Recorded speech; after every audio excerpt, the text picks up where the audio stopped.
RTC का पहला दिन, आरटीसी ट्रेनिंग की शुरुआत, first day at police training centre. इस टॉपिक पे बात करनी है। तो नमस्कार साथियों, उम्मीद है कि आप सभी लोग अच्छे होंगे। तो स्वागत है हमारे यूट्यूब चैनल क्षमा ओझा में आपका। हम जानेंगे पुलिस ट्रेनिंग आरटीसी सेंटर के बारे में। भर्ती के बाद आरटीसी सेंटर का पहला दिन कैसे होता है, पहली बार रिक्रूट जब आरटीसी सेंटर में प्रवेश करते हैं तो कैसा लगता है उनको, और क्या क्या चीजें होती है, किन प्रोसेस से गुजरना होता है। तो आज इस वीडियो के माध्यम से हम यही बात करने वाले हैं। तो जो भी चैनल में नए हैं तो वीडियो को लाइक, सब्सक्राइब, कमेंट जरूर करें, ताकि जिस टॉपिक पे वीडियो आपको चाहिए तो उस टॉपिक आपको वीडियो मिल सके। तो सब्सक्राइब कर लीजिए, बेल आइकन दबा दीजिए, ताकि कोई भी वीडियो हो तो आप तक जरूर पहुँचे। तो ज़्यादा देर ना करते हुए आइए हम टॉपिक पर बात करते हैं। तो जब हमारी जेटीसी ख़त्म हो जाती है, आरटीसी किसी गैर जनपद में होता है, तो जेटीसी करने के बाद हम पहला प्राथमिकता होती है कि आरटीसी के लिए हम उस जनपद में प्रवेश करते हैं। तो जेटीसी जहाँ होती है, जेटीसी सेंटर की जिम्मेदारी होती है वो गाड़ी में आपके सारे सामान के साथ आपको और किसी सिपाही, जैसे महिला कांस्टेबल हो गई या हेड कांस्टेबल या फिर उप निरीक्षक, ऐसे जो भी, जैसे महिला है तो महिला के साथ महिला की ड्यूटी रहेगी, अगर पुरुष है तो पुरुष के साथ पुरुष की ड्यूटी रहेगी। तो वो जेटीसी सेंटर से आपको लिवा जाते हैं और आरटीसी सेंटर में प्रवेश करवाते हैं। वहीं पे आपकी आरटीसी की पहला दिन रहता है। आरटीसी सेंटर में रिपोर्ट करने के लिए सुबह से ही लाइनें लग जाती है, क्योंकि जैसे जहाँ पे आरटीसी सेंटर होती है तो वहाँ पे 204 से 500 बच्चों की ट्रेनिंग होती है। तो एक साथ इतने सारे बच्चे पहुँचते हैं, तो सभी की रिपोर्ट करना और सभी की सारी चीज़ें चेक वगैरह करना, तो ये सारी चीज़ें लंबी लाने लग जाती है। तो जो जेटीसी सेंटर के अधिकारी होते हैं उनकी पूरी प्राथमिकता होती है कि टाइम से आपको आरटीसी सेंटर में पहुंचा सके, आपका रिपोर्ट कर सके। फॉर्मेलिटीज़ होती है ट्रेनिंग सेंटर की, जैसे गेट पे जाना, चेक करवाना कि हाँ कौन आया है, कैसे, ये सभी पुलिस लाइन या फिर पीएससी हो तो सभी गेटों पे ड्यूटी रहती है। तो कौन सी गाड़ी अंदर आ रही, कौन बाहर जा रही, तो ये सारी चीज़ें जो फॉर्मेलिटीज़ होती है वो तो होगा ही। आपका पूरा चेक किया जाएगा कि कौन कहाँ से आ रहा है, किस लिए आ रहा है, वो सारी चीज़ें होगी। फिर आपको सेंटर पे आप पहुँचेंगे, गाड़ी आपकी खड़ी होगी, फिर सभी बच्चे अपना अपना सामान उतारेंगे और वो खड़े हो जाएंगे। फिर लाइन फॉर्मेशन में, फिर लाइन बना के त्रिज में खड़े हो जाएंगे। फिर उनका जो प्रभारी होता है, जो मेजर होता है, जो लेके जाता है सभी को, सभी रिक्रूट आरक्षी को जो लेके जाते हैं, सभी की गणना करते हैं। फिर गणना करने के बाद वो रिपोर्ट बना करके जो मेन कार्यालय में होते हैं, जो वहाँ के आरटीसी प्रभारी होते हैं या जो अधिकारी होते हैं, उनको रिपोर्ट करते हैं। जो जेटीसी सेंटर से ही एक रिपोर्ट मिलती है, उसमें सभी बच्चों का नाम लिखा रहता है, कौन बच्चा है, कहाँ का है, कैसा है, पूरा डिटेल्स उस पर रहता है। फिर उस डिटेल के माध्यम से सभी की गणना होगी। गणना करने के बाद सबकी जो रिपोर्ट होती है वो जा करके आरटीसी प्रभारी या वहाँ के जो उच्च अधिकारी होंगे उनको रिपोर्ट करेंगे कि हाँ हमारे यहाँ से इतने सारे बच्चे आए हुए हैं आरटीसी के लिए। फिर वहाँ उनको दे दिया जाएगा। जब उनका रिपोर्ट हो जाता है, वेरिफिकेशन वगैरह हो जाता है सारी चीज़ें, तब उनको बैरक अलाट किया जाता है। पहले वैसे सामान्य तरीके से रहने के लिए कि बैरक अलाट होता है कि हाँ आपको फला 1 नंबर बैरक में या 2 नंबर बैरक में आपको जाना है, आप जाइए, अपना वहाँ सामान वगैरह रख दीजिए, आप लोग वहाँ आराम करिए।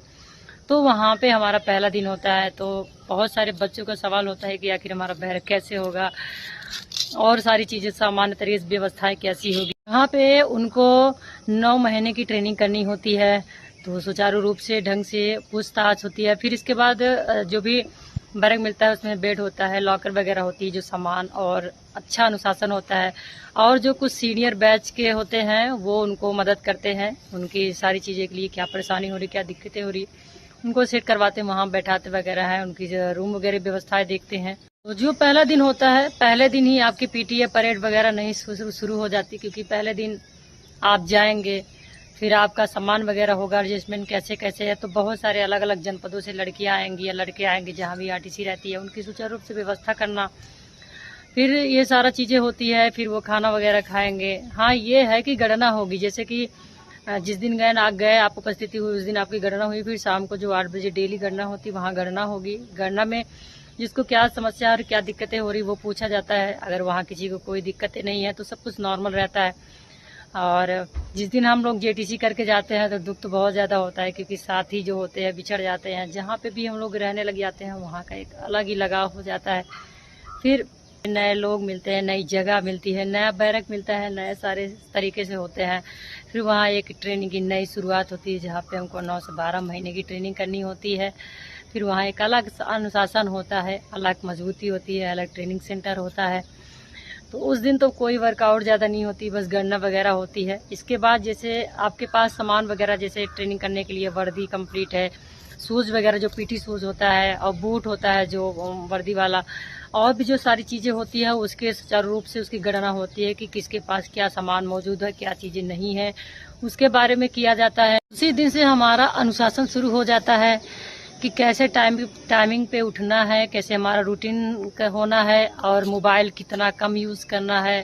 पहले दिन तो बताया मैंने वर्कआउट नहीं होता है, लेकिन कुछ चीज़ों की है जो निगरानी या जानकारी दी जाती है कि जैसे मेस कहाँ है जहाँ आपको खाना लेके खाना है, बैरक कहाँ पे है, कार्यालय कहाँ पे है, पीटी ग्राउंड कहाँ है जहाँ पे आपका परेड होना है, और इसके बाद रूम वगैरह का। तो ये सब सारी चीज़ें पहले दिन जानकारी होती है, क्योंकि वही हमको डेली उसकी ज़रूरत पड़ती है। पहले दिन ग्राउंड में कदम रखते हैं या फिर रूम में, तो अंदर से बहुत डर होता है कि यहाँ कैसे होगा, क्या चीज़ें होंगी, क्या हम पूरा कर पाएंगे, क्या नहीं कर पाएंगे। तो मन बहुत सारे सवाल होते हैं, रहने की भी असुविधा होती है, और थोड़ा हर एक चीज़ों के लिए होती है।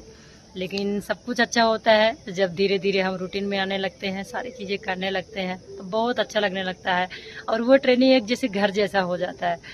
तो इसीलिए सभी बच्चों से कहना है कि आप बिल्कुल हार मत मानिए और अच्छे से एंजॉय की तरह ट्रेनिंग करिए, क्योंकि अगर वो पल बीत जाएगा ना, जीवन में फिर कभी दोबारा वापस नहीं आएगा। इसलिए इस पल को अच्छे से एंजॉय करके करिए। लोग भी जब जेटीसी से आरटीसी में गए थे तो बहुत रोना आ रहा था, क्योंकि जो दोस्त वगैरह होते हैं, साथी होते हैं, सब बिछड़ रहे थे, क्योंकि वहां जाने के बाद टोली बन जाती है। तो यहाँ के जो होते हैं बच्चे वो अलग अलग टोली में हो जाते हैं। तो इसके बारे में अगली वीडियो में बताएंगे कि वहाँ की टोली वगैरह कैसे बढ़ती है, चेस्ट नंबर वगैरह क्या होता है, ये सब सारी चीज़ों के बारे में अगली वीडियो में बताएंगे।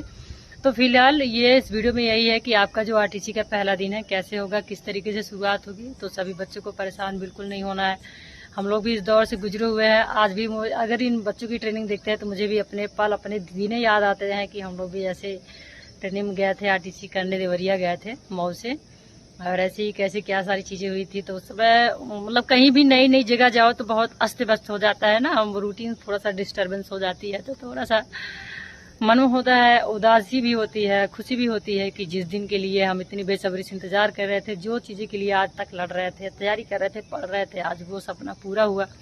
फाइनली आज हम आरटीसी में प्रवेश कर गए, हमारी ट्रेनिंग शुरू होने वाली है। अब उस दिन से हमारा एक एक दिन ट्रेनिंग खत्म होगी, और हमारी ट्रेनिंग खत्म हो जाएगी, फिर से हम प्रहरी की तरह हम मैदान में उतरेंगे। तो बहुत अच्छा सब कहना है। तो जो भी वीडियो में नए हैं तो लाइक सब्सक्राइब जरूर कर दें।